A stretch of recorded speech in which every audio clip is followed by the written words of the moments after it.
Welcome friends. आज के video में हम देखेंगे बिहार एसएससी जो कि ऑफिस अटेंडेंट का मेंस का एग्जाम होने वाला है उसके क्वेश्चन।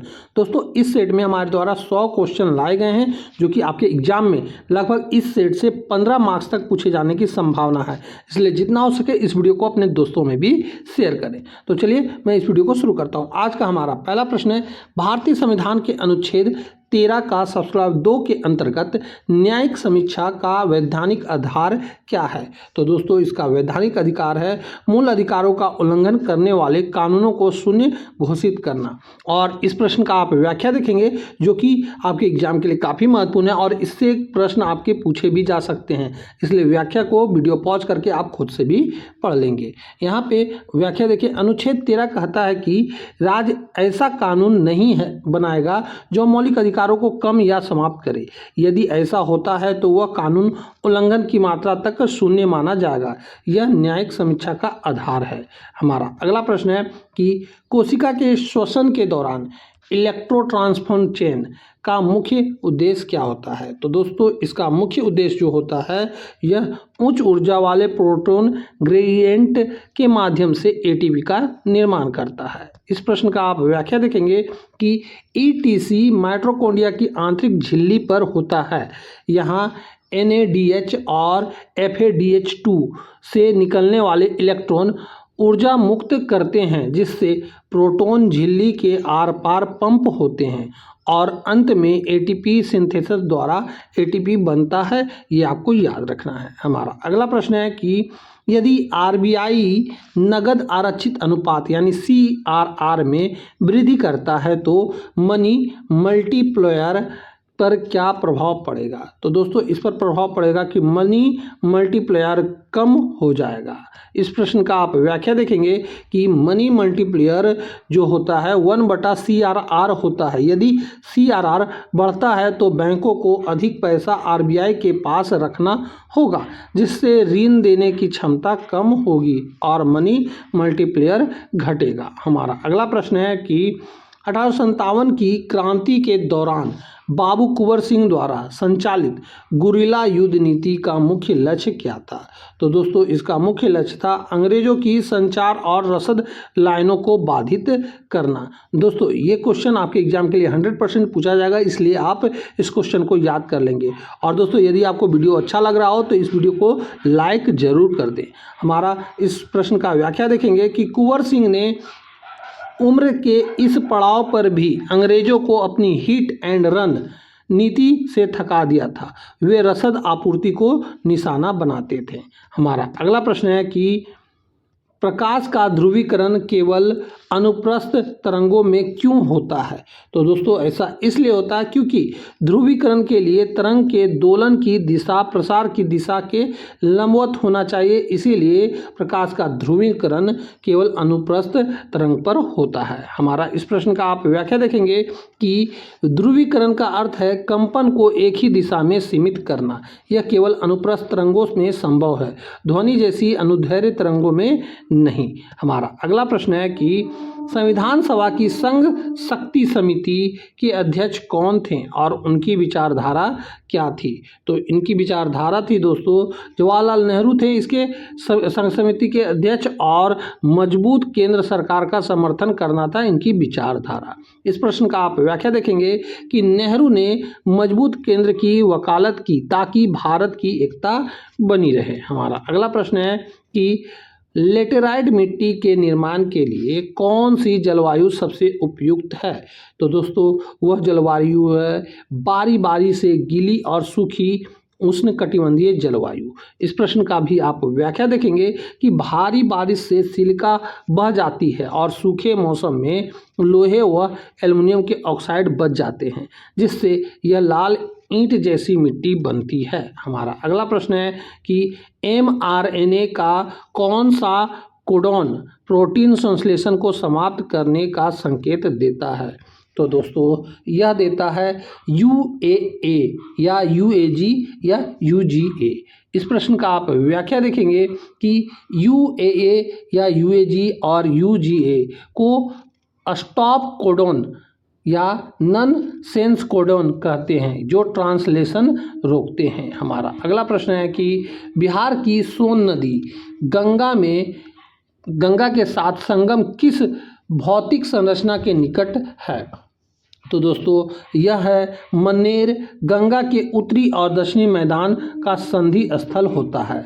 हमारा अगला प्रश्न है कि सर्वोच्च न्यायालय में परमादर्शात्री क्षेत्राधिकार अनुच्छेद 143 के तहत राष्ट्रपति द्वारा मांगी गई सलाह पर सुप्रीम कोर्ट क्या करता है? तो दोस्तों इस सलाह पर सलाह देने से मना कर सकता है या दे सकता है, ये 143 के तहत होता है।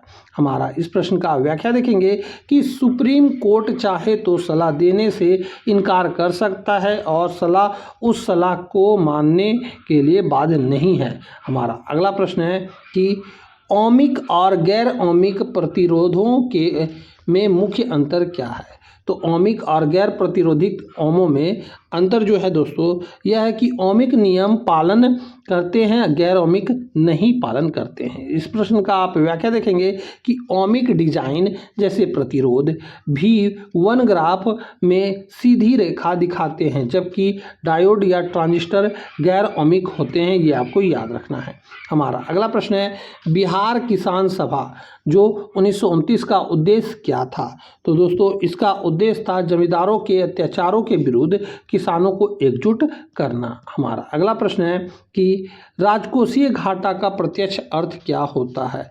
तो राजकोषीय घाटा का प्रत्यक्ष अर्थ होता है अर्थ सरकार की कुल उधारी की आवश्यकता। इस प्रश्न का आप व्याख्या देखेंगे कि राजकोषीय घाटा बताता है कि सरकार को अपने कुल खर्च के लिए बाहर से कितना कर्ज लेना पड़ेगा। हमारा अगला प्रश्न है कि लाइसोसोम को आत्मघाती थैली क्यों कहा जाता है?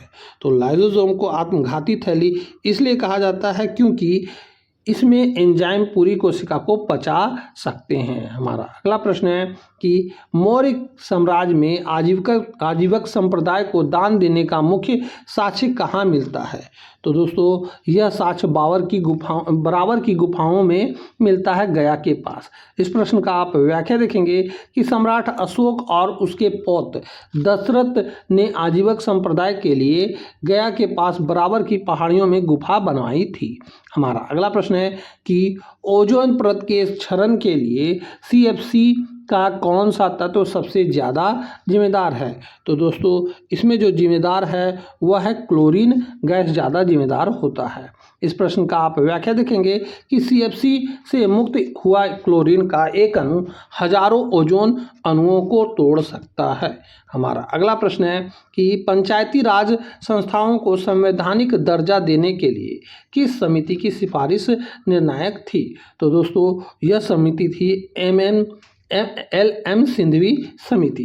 इस प्रश्न का आप व्याख्या देखेंगे कि 1986 में LM सिंघवी समिति ने पहली बार सिफारिश की थी कि पंचायती राज को संविधान संशोधन द्वारा दर्जा मिले। हमारा अगला प्रश्न है कि जमुई में मिले लिथियम भंडार का संभावित उपयोग क्या है?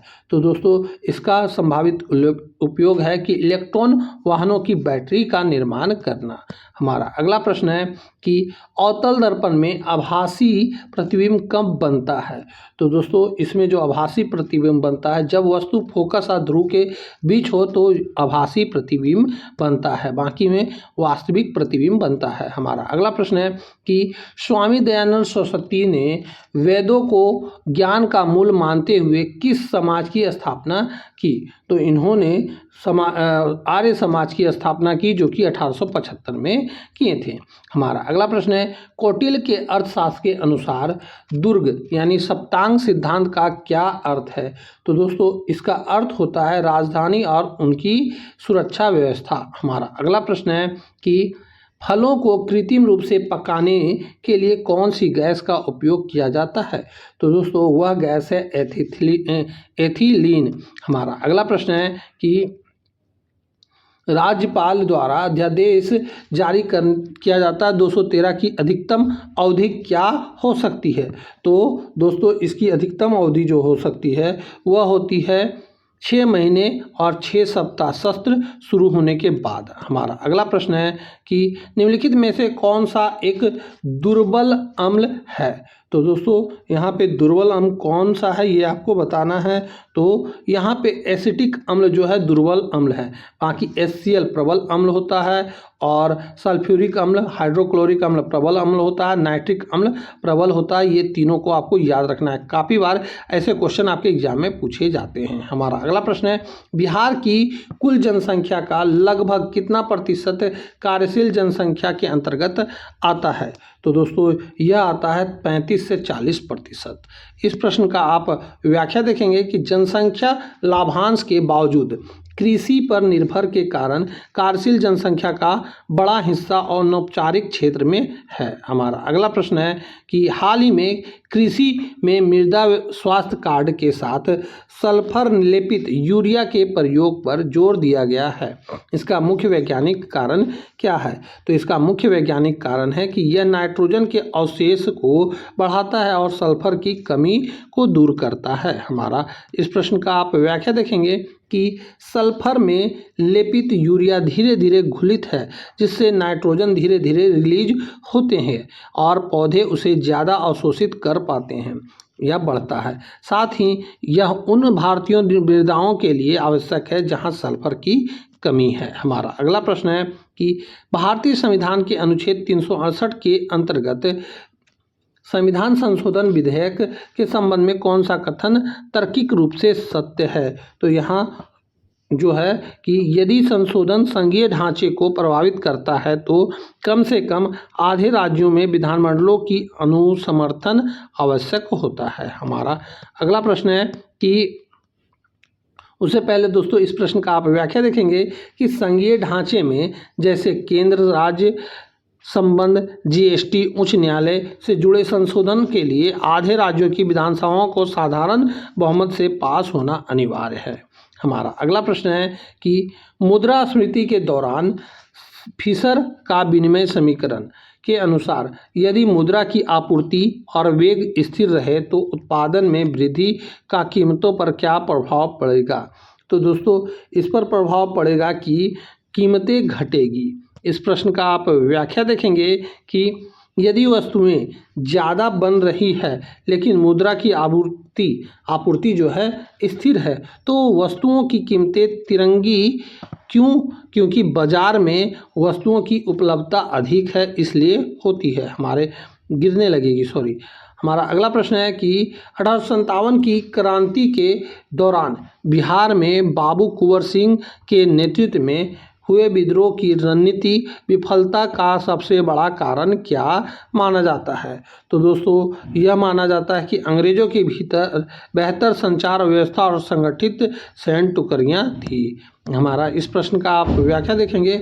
यद्यपि कुंवर सिंह ने छापामार युद्ध में अंग्रेजों को छकाया लेकिन अंततः अंग्रेजों के पास बेहतर हथियार, टेलीग्राम और रेलवे का उपयोग करके सेना भेजने की क्षमता थी, जिससे वे विद्रोहियों अड्डों को जल्दी घेर लेते थे। हमारा अगला प्रश्न है कि प्रकाश के वर्ण विक्षेपण में बैंगनी रंग सबसे अधिक क्यों मुड़ता है। तो दोस्तों यह इसलिए अधिक मुड़ता है क्योंकि इसका अपवर्तनांक अन्य रंगों की तुलना में सबसे अधिक होता है, इसलिए सबसे ज़्यादा मुड़ता है। इस प्रश्न का आप व्याख्या देखेंगे कि माध्यम में प्रकाश की चाल होती है V = C/N और बैंगनी रंग के लिए अपवर्तनांक सबसे अधिक होता है, जिससे उसकी चाल सबसे कम हो जाती है और वह सबसे अधिक मुड़ता है। हमारा अगला प्रश्न है कि मौर्य काल में अग्रोनोमोई अधिकारी का कार्य केवल सड़क निर्माण ही नहीं था, बल्कि वह क्या कार्य और देखता था। तो दोस्तों वह ज़्यादातर नदियों का जल प्रबंधन और नहरों का निरीक्षण भी करता था। इस प्रश्न का आप व्याख्या देखेंगे कि मेगास्थनीज ने इनका उल्लेख किया है। ये कृषि कर वसूलते थे और नहरों सिंचाई के बुनियादी ढांचे की देखरेख करते थे। हमारा अगला प्रश्न है कि काली मिट्टी की जल धारण क्षमता बहुत अधिक क्यों होती है? तो दोस्तों इसलिए यह होती है कि इसमें क्ले खनिजों की मात्रा अधिक होती है जो जल सोखकर फूलते हैं। हमारा इस प्रश्न का आप व्याख्या देखेंगे कि मोटा मोरी लोनाइट क्ले खनिजों के कारण काली मिट्टी पानी सोखने पर फैलती है और सूखने पर सिकुड़ कर दरारें पैदा करती है। हमारा अगला प्रश्न है कि विद्युत अपघटन की प्रक्रिया में कैथोड पर हमेशा क्या होता है? तो दोस्तों कैथोड पर हमेशा जो होता है अपचयन होता है। इस प्रश्न का आप व्याख्या देखेंगे कि कैथोड पर इलेक्ट्रॉन ग्रहण किए जाते हैं जिसे अपचयन कहते हैं। हमारा अगला प्रश्न है कि बिहार में सदाकत आश्रम की स्थापना का तात्कालीन राजनीतिक महत्व क्या था? तो दोस्तों इसका राजनीतिक महत्व था कि असहयोग आंदोलन के दौरान छात्रों को सरकारी स्कूल छोड़कर यहाँ शिक्षित करना था। हमारा इस प्रश्न का आप व्याख्या देखेंगे कि यह राष्ट्रीय शिक्षा का केंद्र और असहयोग आंदोलन की गतिविधियों का मुख्यालय था। हमारा अगला प्रश्न है कि भारतीय संविधान के अनुच्छेद 143 के तहत सुप्रीम कोर्ट की सलाह क्या होती है? तो दोस्तों सलाह होती है राष्ट्रपति और संसद दोनों के लिए बाध्यकारी है। हमारा अगला प्रश्न है कि हार्मोन के रूप में एरिथ्रोपोइट्स का उत्पादन कहाँ होता है? तो दोस्तों एरिथ्रोपोइट्स का जो उत्पादन होता है यह होता है गुर्दे की पेरीट्यूबुलर कोशिकाओं में, यानी ऑप्शन नंबर बी। इस प्रश्न का आप व्याख्या देखेंगे यह हार्मोन शरीर में ऑक्सीजन की कमी महसूस होने पर गुर्दे से रिलीज होता है और अस्थि मज्जा को आरबीसी बनाने के लिए प्रेरित करता है। हमारा अगला प्रश्न है कि पंचवर्षीय योजनाओं को समाप्त करके नीति आयोग लाने का मुख्य नीतिगत कारण क्या था? तो दोस्तों इसका मुख्य कारण था कि टॉप डाउन अप्रोच के स्थान पर बॉटम अप सरकारी संवाद एमचोर अपनाना। हमारा अगला प्रश्न है कि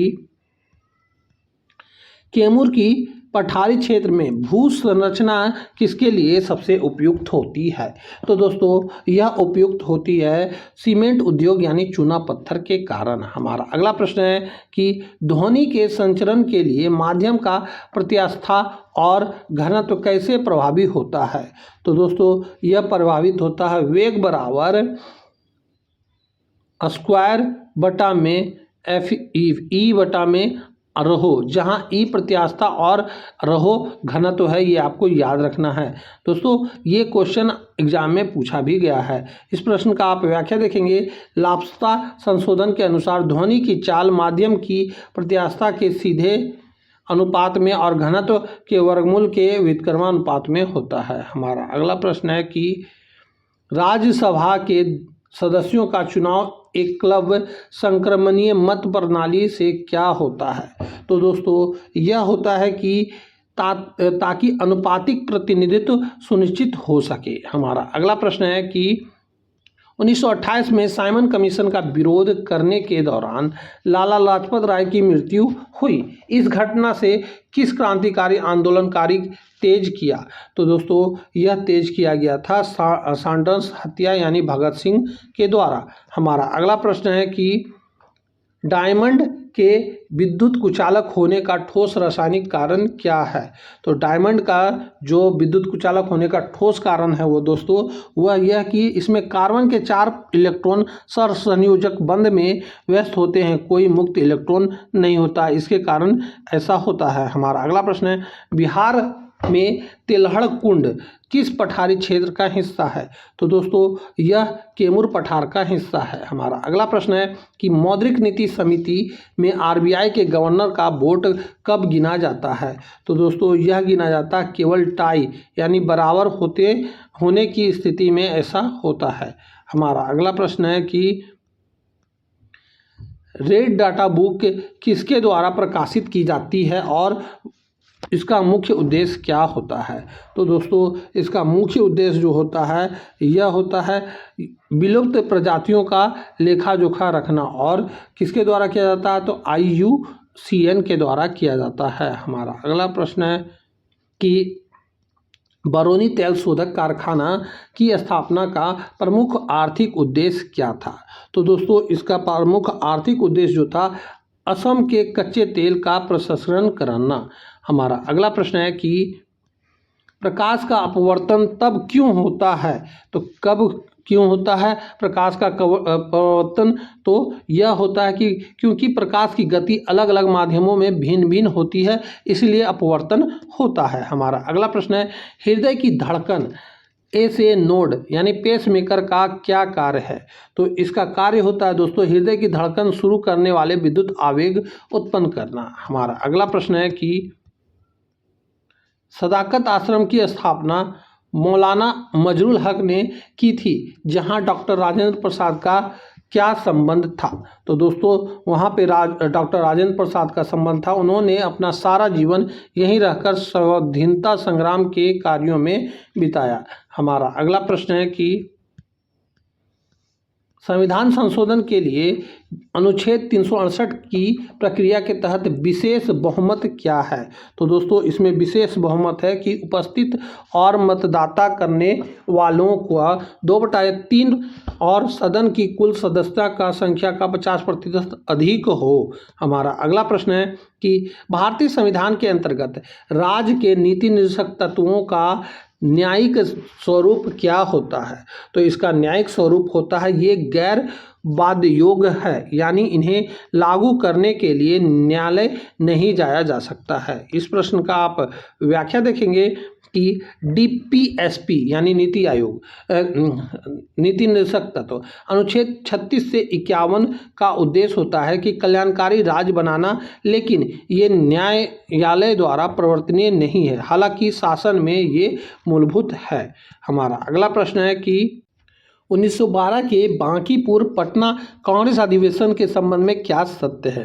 तो यहाँ पे क्या सत्य है दोस्तों ये देखेंगे तो इसकी अध्यक्षता आर.एन. माधोलकर ने की थी, ये सही बात है।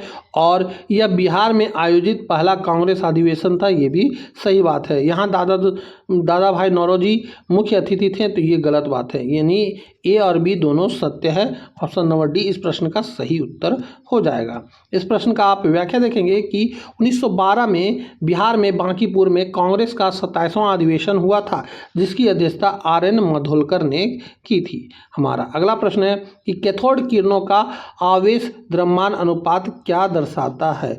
तो दोस्तों यह दर्शाता है कि यह गैस की प्रकृति में से स्वतंत्र होता है, यानी ऑप्शन नंबर बी। इस प्रश्न का आप व्याख्या देखेंगे कि कैथोड किरणें हर गैस के लिए समान अनुपात दिखाती है, जो साबित करता है कि इलेक्ट्रॉन सभी पदार्थों का मूलभूत कण है। हमारा अगला प्रश्न है कि स्टैगफ्लेशन का अर्थव्यवस्था पर क्या प्रभाव पड़ता है? तो स्टैगफ्लेशन का अर्थव्यवस्था पर प्रभाव पड़ता है कि दोस्तों उच्च बेरोजगारी और उच्च महंगाई का एक साथ होना। इस प्रश्न का आप व्याख्या देखेंगे कि यह आर्थिक संकट की स्थिति है जहां विकास दर रुक जाती है और महंगाई बेकाबू होती है। हमारा अगला प्रश्न है कि प्रोजेक्ट टाइगर के तहत भारत में बाघ गलियारा का मुख्य उद्देश्य क्या है? तो दोस्तों यह मुख्य उद्देश्य होता है अलग अलग संरक्षित क्षेत्रों के लिए बीच आनुवंशिक विनिमय के लिए रास्ता उपलब्ध कराना। हमारा अगला प्रश्न है कि बौद्ध धर्म के उष्णकटिबंधीय अष्टांगिक मार्ग, यहाँ पे अष्टांगिक मार्ग में साम्यक संकल्प का तात्पर्य क्या है? तो दोस्तों इसका तात्पर्य है कि हिंसा त्यागने और करुणा का संकल्प करना। हमारा अगला प्रश्न है कि हृदय चक्र में डायस्टोल के दौरान क्या होता है? तो दोस्तों डायस्टोल के दौरान हृदय की मांसपेशियां शिथिल होती है और कक्ष रक्त से भरते हैं। हमारा अगला प्रश्न है कि लॉर्ड रिपन के हंटर कमीशन की सिफारिशों ने किसने प्रभावित किया?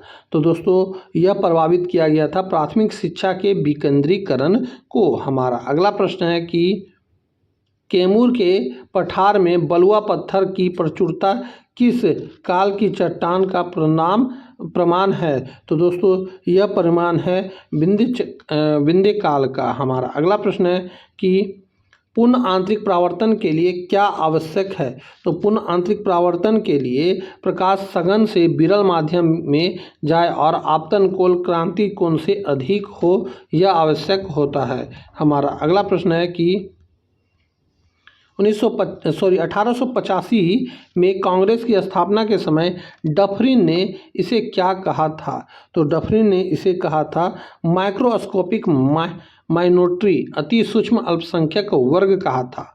हमारा अगला प्रश्न है कि पीतल और कांसा में आधारभूत अंतर क्या होता है? तो दोस्तों इसमें अंतर होता है कि पीतल तांबा और जस्ता का बना होता है और कांसा तांबा और टीन का बना होता है, ये आपको याद रखना है। हमारा अगला प्रश्न है बिहार में लोकसभा की कुल 40 सीटों में से एससी यानी अनुसूचित जाति के लिए कितनी सीटें आरक्षित है? तो दोस्तों इसके लिए टोटल 6 सीटें आरक्षित है। हमारा अगला प्रश्न है कि नीली क्रांति का सीधा संबंध किस प्रकार के उत्पादन से है?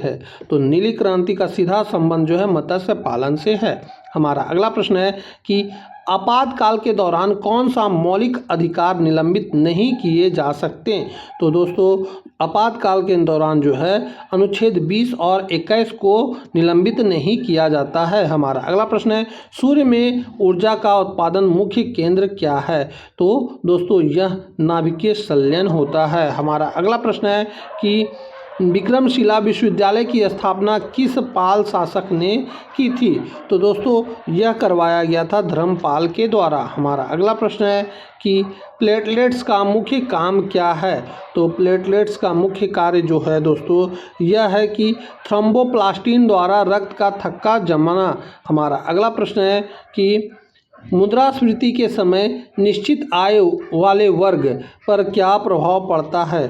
तो दोस्तों इसमें यह प्रभाव पड़ता है कि उनकी क्रय शक्ति कम हो जाती है। हमारा अगला प्रश्न है कि सोन नदी का उद्गम स्थल अमरकंटक किस पर्वत श्रृंखला में है? तो दोस्तों यह जो है यह मैकाल पर्वत श्रेणी में है। हमारा अगला प्रश्न है कि साइमन कमीशन के बहिष्कार का मुख्य राजनीतिक तर्क क्या था? तो दोस्तों इसका मुख्य राजनीतिक तर्क था कि कमीशन में सभी सदस्य अंग्रेज थे, एक भी हिंदू सदस्य नहीं थे, इंडियन सदस्य नहीं थे। हमारा अगला प्रश्न है कि प्रकाश वर्ष का मान क्या होता है? तो प्रकाश वर्ष का मान जो होता है दोस्तों यह होता है 9.46 इंटू 10⁻12 किलोमीटर में होता है और प्रकाश द्वारा एक वर्ष में चली गई दूरी होता है, यानी कि ए और सी दोनों होता है। हमारा अगला प्रश्न है कि विटामिन सी यानी एस्कॉर्बिक एसिड का सबसे महत्वपूर्ण कार्य क्या है? तो दोस्तों इसका सबसे महत्वपूर्ण कार्य जो है यह कोलेजन प्रोटीन का संश्लेषण करता है। हमारा अगला प्रश्न है कि राज्यसभा का सदस्य बनने के लिए न्यूनतम आयु क्या है? तो यह दोस्तों 30 वर्ष होता है।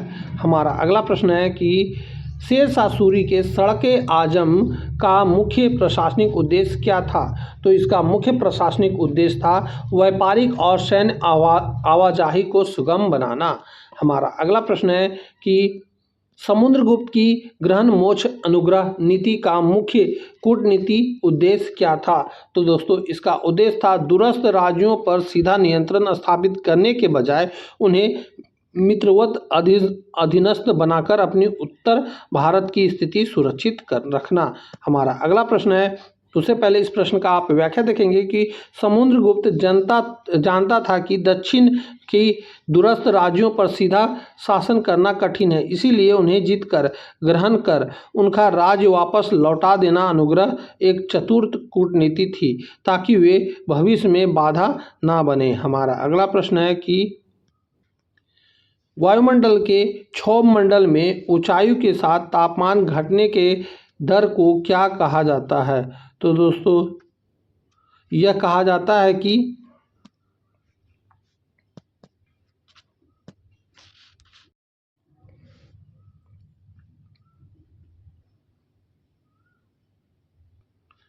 वायुमंडल के क्षोभ मंडल के में ऊंचाई के साथ तापमान के घटने की दर को क्या कहा जाता है?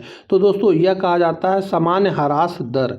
हमारा इस प्रश्न का आप व्याख्या देखेंगे कि क्षोभ मंडल में प्रति 1000 मीटर की ऊंचाई पर तापमान लगभग 6.5 डिग्री सेंटीग्रेड घटता है, जिसे सामान्य ह्रास दर कहते हैं। हमारा अगला प्रश्न है कि आरबीआई द्वारा रेपो रेट में वृद्धि का बाजार की तरलता पर क्या प्रभाव पड़ता है। तो दोस्तों, तरलता कम हो जाती है क्योंकि उधार लेना महंगा हो जाता है। हमारा अगला प्रश्न है कि बिहार का दुर्गावती जलप्रपात तिलहड़ कुंड कैमूर पठार के किस विशिष्ट भूभाग पर स्थित है। तो दोस्तों, यह स्थित है कैमूर की मुख्य पहाड़ी श्रृंखला यानी चूना पत्थर क्षेत्र पर। हमारा अगला प्रश्न है कि भूकंप की पी तरंगे किस प्रकार की तरंगों के और उनकी विशेषता क्या है। तो दोस्तों, इसकी विशेषता यह है कि अनुदैर्ध्य होती है और ये ठोस, द्रव, गैस तीनों माध्यमों में गुजर सकती है। हमारा अगला प्रश्न है कि पानीपत के प्रथम युद्ध जो कि 1526 में बाबर की जीत का मुख्य रणनीतिक कारण क्या था। तो दोस्तों, इसका रणनीतिक कारण था कि तुलुगमा युद्ध नीति और तोपखानों का कुशलतम संयोजन के दौरान यह उपयोग किया गया था और पहली बार यहीं पे तोप का यूज किया गया था। हमारा अगला प्रश्न है कि दयानंद सरस्वती के वेदों की ओर लौटो का दार्शनिक अर्थ क्या है। तो दोस्तों, इसका दार्शनिक अर्थ होता है कि अधिक अंधविश्वास को छोड़कर वेदों के तार्किक और एकेश्वरवाद ज्ञानी को आधार बनाना। हमारा अगला प्रश्न है कि 310 केल्विन तापमान का सेल्सियस में सही मान क्या है और यह क्या दर्शाता है। तो दोस्तों, यह दर्शाता है कि 37 डिग्री सेंटीग्रेड मानव शरीर का औसत तापमान होता है। हमारा अगला प्रश्न है कि सांची स्तूप के तोरण प्रवेश द्वार किस कला शैली के उत्कृष्ट नमूने हैं। तो दोस्तों, यह उत्कृष्ट नमूना है शुंग कालीन कला का, जातक कथाओं का, नक्काशीदारी चित्रण का। हमारा अगला प्रश्न है कि नीति आयोग की गवर्नेंस काउंसिल की बैठक का एजेंडा क्या है। तो दोस्तों, इसका एजेंडा जो है यह केंद्र राज्य संबंधों को मजबूत करना और सहकारी संघवाद के तहत विकास नीति तैयार करना। हमारा अगला प्रश्न है कि कोसी नदी को बिहार का शौक क्यों कहा जाता है। तो कोसी नदी को बिहार का शौक इसलिए कहा जाता है क्योंकि यह बहुत विनाशकारी बाढ़ लाती है और अपना मार्ग तेजी से बदलती है। हमारा अगला प्रश्न है कि सत्यमेव जयते किस उपनिषद से लिया गया है और इसका अर्थ क्या है।